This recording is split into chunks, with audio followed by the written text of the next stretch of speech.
Hello everyone and welcome back to another video.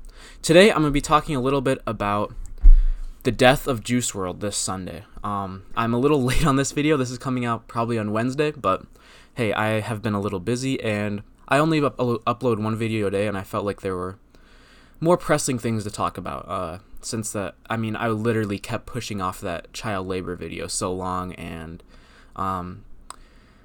because of my podcast and stuff like that. So that child labor video is going to be uploaded on Saturday, but it ended up being pushed off till Monday. And then I wanted to talk about the 100 subscribers today.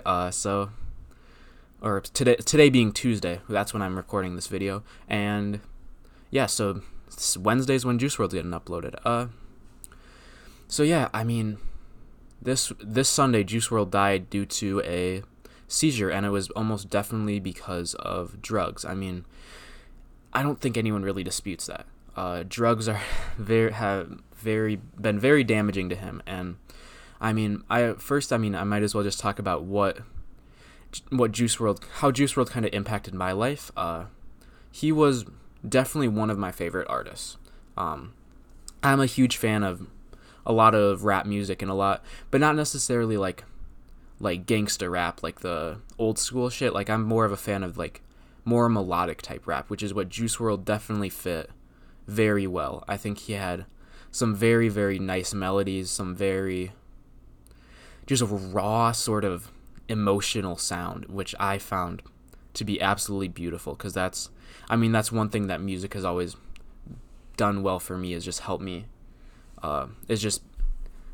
like experience emotions kind of stronger. And it's always been like emotions has been a big part of music for me, and that's what I felt Juice WRLD did very well. He created very good music, and he actually ended up being on my Spotify wrap up. He ended up being my #1 artist, which honestly did surprise me at the time, but it does make sense, because I mean, back home, me and a lot of my friend group, Juice WRLD was definitely our like favorite artists collectively as a group, kind of. If you like were to sum up all the artists that we listened to, Juice WRLD would probably be #1. So that death kind of hit me pretty hard. When I heard about it, I was like, oh shit. Like, it was not a very easy death for me to take, I guess. And I mean, it was the first thing I brought up with Rucka when we talked, because I mean, it was obviously something that was on my mind, and I thought Rucka had some very good sort of points about that, like just this idea of, I mean, Juice WRLD put so much into his music, so much thought, so much precision, so much effort into his music, but he could never put that same effort into his own mind, into correcting his own mind. He resorted to drugs, and it's obviously like an example of a sort of mind-body dichotomy instance, because he basically didn't want to put any effort into improving his mind, into improving his own mental health, but instead he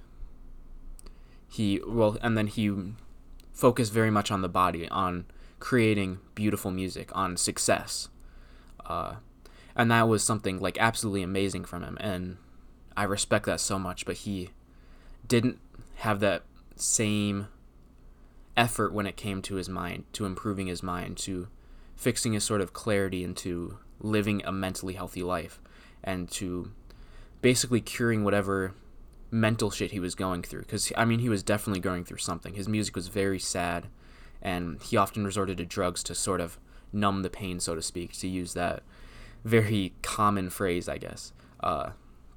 It's honestly kind of become cliche at this point, but whatever. He used drugs a lot to numb the pain he was feeling inside, and that's no way to deal with pain. It's simply putting a Band-Aid over this wound that's not going to heal itself. You have to confront it head on, confront your emotions head on, and correct them. Because, I mean, these, like, the way your emotions work is you have these subconscious premises that cause whatever you're feeling. And if you simply ignore them, your subconscious kind of determines, or not necessarily determines, but it creates your personality and creates your sort of emotions. So you can't really ignore that, because you'll just always fall back into those sort of premises, that sort of pain that you're feeling. You have to go into your subconscious and correct your premises and use rationality, introspect, and fix your mind, essentially.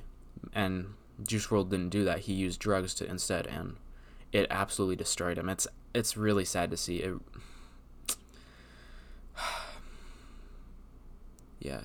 Someone with so much talent, so much to offer, so much value that I gained from him personally, just listening to his music. It's just sad to see someone like that go, you know? It really, yeah. Just because of an inability to almost put that same effort into curing their mind. I mean, and for those people who look at this and are like, wait, why the fuck do you feel so bad about Juice WRLD? You didn't even know him. He was just a famous...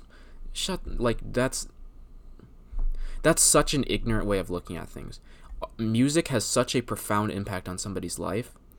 I would argue that it's one of the 3 key elements of life. That being, like, purpose, career, that sort of stuff.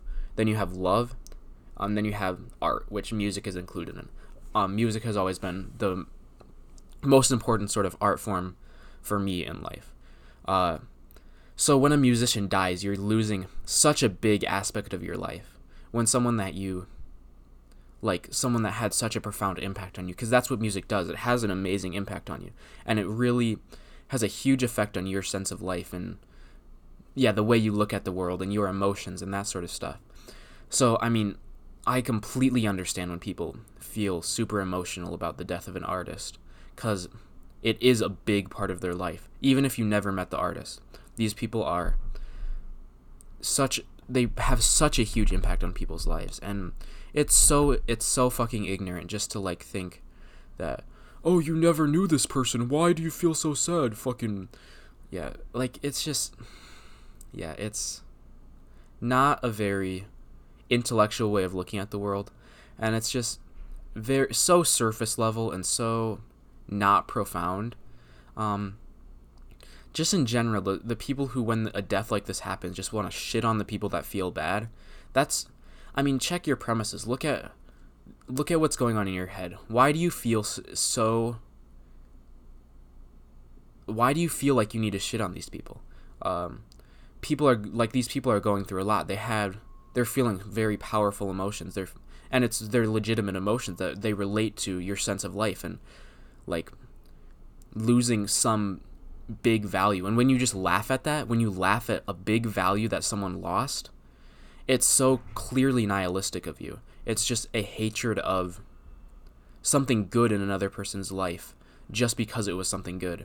And it's such a shitty way to look at things. I mean, people like that I cannot stand. I find that it's so nihilistic. Yeah. I can't deal with those type of people.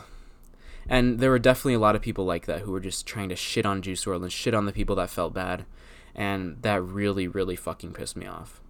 I didn't really rant on them, because I didn't want to be confrontational about it, but I mean, you are quite literally just laughing at somebody and shitting on them, and just because they feel bad that they lost a value. You're trying to drag these other people into nihilism with you. This idea that values don't matter, nothing matters. So then you just fucking, when you lose something, you shouldn't feel as bad as you do. Fucking weirdo. Why are you feeling sad that you lost a great value in you? Like, shut the fuck up. Like, the only values are the only reason you live. The reason that you, like, life is your ultimate standard of value. And when just shitting on values for the sake of values is so clearly an attack on life itself. And you're essentially asking people to just give up life because that sounded very, very, very fucking extreme there. Now, but hear me out a little bit. Because essentially every legitimate value redounds to your life, to what improves your life. And this attack on your strong response to the losing of a value is essentially saying that you shouldn't care about your values, that you shouldn't, and ultimately that you shouldn't have values. And since life is ultimately the main value, the value that everything reflects, is that everything comes from, you're essentially saying that if you shouldn't have values, you shouldn't essentially, or shouldn't value things strongly, you shouldn't ultimately value life strongly. That's what everything comes down to. And that is just a very, very disgusting way to look at the world. And I mean, I can't use strong enough terminology to condemn that type of mentality. So yeah, that's all I have to say for today. Thank you guys for watching, and I hope to see you guys in the next video. Hopefully it'll be a little lighter than this one, but maybe not. I mean, sometimes these sort of angry and sad sort of videos are the best ones. But thank you guys for watching, and I hope to see you in the next video. Peace.